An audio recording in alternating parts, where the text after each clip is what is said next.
안녕하세요. 희망나무TV 이다경입니다. 오늘도 저희 영상을 클릭해 주셔서 감사드립니다. 부부가 사용하는 안방은 가장 근본적인 에너지를 보충해 주는 곳이며 생산의 공간이자 금전운의 공간으로 돈을 관장하고 재물을 불러들입니다. 이러한 부부 침실에는 어떤 물건을 놓으면 좋을지, 또는 침실에 절대 두어서는 안 되는 물건은 어떤 것들이 있는지 알아보도록 하겠습니다. 여러분, 본 방송에 들어가기 전에 제가 잠깐 여러분들에게 전달드릴 말씀이 있는데요. 여러분들이 희망나무TV를 많이 사랑해 주시고 이만큼 키워주셔서 저희가 이렇게 조금 큰 그런 유튜브가 됐습니다. 그러다 보니까 전 세계에서 4억 명의 유저를 보유한 아주 최고급 플랫폼인 비고라이브라는 방송에서 저희와 콜라보하자는 연락이 왔어요. 제가 매주 월요일 저녁 10시에 실시간 방송에서 여러분들에게 사주풀이도 해드리고 병원이 어딘지 지역이 어디가 좋은지 이런 것도 다 알려드렸었잖아요. 이름풀이까지 다 해드렸었죠. 그런데 이런 부분을 모두 비고라이브에서 무료로 해드릴 겁니다. 여러분들이 궁금하신 나는 어느 지역에 살면 좋지? 그리고 내가 맞는 병원은 어디고 돈을 좀 많이 들어올 수 있는 은행은 어디일까? 이런 거 궁금하시잖아요. 내 이름은 좋은지 나쁜지 이런 풀이도 좀 하고 싶고, 자, 여러분들이 이런 모든 것을 매주 금요일 저녁 6시 비고라이브에서 여러분들이 무료로 상담 받으실 수 있습니다. 자, 참여 방법은 요 아래 고정 댓글과 링크를 참여해 주시기 바랍니다. 구독, 좋아요, 알림 설정 콕콕. 부부의 안방은 어느 방향에 위치하는 것이 가장 좋을까요? 이렇게 집의 평면도를 놓고 가장 중앙에서 살펴봤을 때 곰방향, 즉 남서방향이면서 생기나 연년 방향이면 더욱 좋습니다. 생기 방향은 가장의 기운을 더 북돋아주고 항상 생생한 기운을 주는 그런 방향이고요. 연년 방향은 이 부부가 더욱 사랑스럽게 사랑을 싹트게 해주는 그런 기운이 있는 방향입니다. 집의 중앙에서 봤을 때 남서쪽 방향은 오행상 이토에 해당되는 곰방향으로 어머니의 공간이고 땅의 영역으로 생산의 공간이라고 할 수 있는데요. 재물운은 아늑하고 어두운 곳으로 모여드는 속성이 있기 때문에 부부가 사용하는 안방의 조명은 거실이나 주방보다는 약간 어두운 주백색이나 노란빛이 나는 전구색을 사용하는 게 눈부심이 적고 심리적으로 안정감을 주기 때문에 편안한 잠자리와 재물운에 좋습니다. 부부가 사용하는 침대는 안방의 이렇게 가운데에서 나침판으로 쟀을 때 가장의 반환살 방향에 회두극자를 피해서 침대를 놓고 주무시는 게 재물운과 건강운에 좋고요.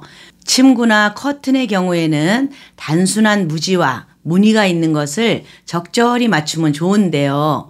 예를 들어서 이불에 이렇게 무늬가 있다면 커튼은 무늬가 없는 것으로 하고, 커튼에 문양이 있다면 이불은 단순하고 깨끗한 무늬가 없는 것이 편안한 잠자리를 위해서 좋습니다.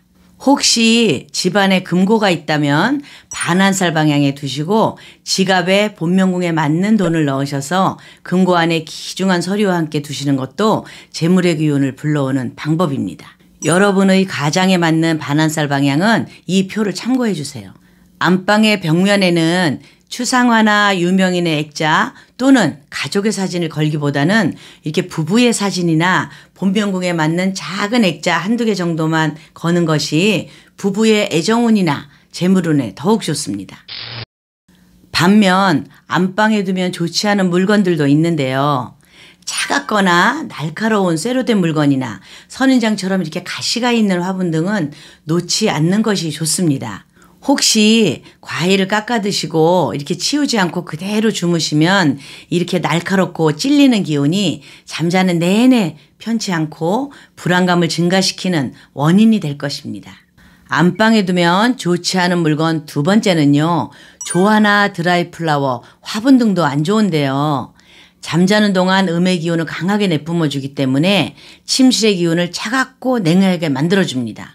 그래서 이런 차갑고 냉한 기운이 잠자는 동안 내 몸속으로 스며들 수 있어요. 여러분들 이런 물건들은 안방에 절대 두고 주무시면 안 됩니다. 그 다음 세 번째는요. 돌아가신 분의 사진이나 동물로 만든 이런 박제인데요. 이런 물건은 모두 음의 기운이 강하기 때문에 부부가 잠자는 동안에 양기를 다 빼앗기게 됩니다. 자고 나서도 개운하지 않고 하루를 시작하는데 피곤한 몸으로 시작을 하게 되니까 일의 능률도 오르지 않고 힘들게 되는 그런 상황이 발생하게 됩니다. 네 번째, 방에 비해서 너무 큰 TV나 시계도 좋지 않은데요.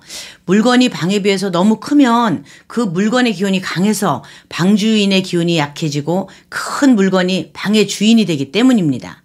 내가 아무리 노력해도 그만큼의 성과를 이뤄내기 힘들어지는 결과를 초래하게 되고요. TV는 안 두는 것이 좋고 시계를 두시게 되면 작은 자명종 시계 하나쯤 두는 것이 좋은데요.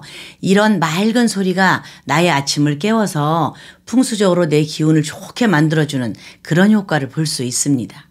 다섯 번째, 안방에 거울이 하나쯤 필요한데요. 전신 거울보다는 이렇게 상반신 정도만 볼 수 있는 원형이나 이런 팔각형의 자그마한 거울을 두시는 게 좋습니다.